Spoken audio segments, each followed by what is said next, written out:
C'est d'abord sur les réseaux sociaux que la fédération camerounaise annonce le revirement. Sa Coupe d'Afrique aura lieu en hiver et durera 4 semaines. Officiellement, à cause des mauvaises conditions climatiques en été, chaleur et pluie, la période prévue jusqu'alors. Les raisons scientifiques sont là, c'est impossible. On ne protège pas nos joueurs professionnels. C'est comme si on les envoie à l'abattoir si on les fait jouer en cette saison-là.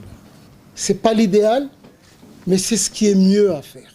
Le Cameroun aura bien sa CAN. Les stades seront prêts. Ils ne l'étaient pas il y a quelques mois quand l'organisation lui avait été enlevée.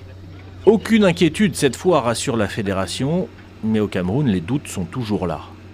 On a le stade d'Olembe qui porte pompeusement le nom de stade Paul Biya, qui est, on le sait, un complexe qui devrait être à la fin livré clé en main, comme un complexe sportif d'Olembe qui accuse un énorme retard.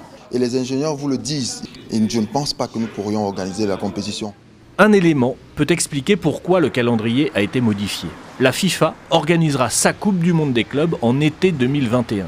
Remportée par Liverpool cet hiver, la compétition grandit et ces nouvelles dates auraient coïncidé avec la Coupe d'Afrique camerounaise. Trop de foot au même moment, ce n'est pas bon pour la commercialisation et la publicité de ces épreuves. Alors, ce retour à l'hiver, période historique de la Coupe d'Afrique, va-t-il se faire sans remous? Pas sûr.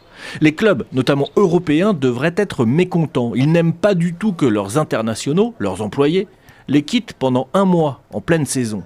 Salah, Mahrez, Mané, les stars du foot africain, auront-ils simplement le droit de jouer cette CAN ?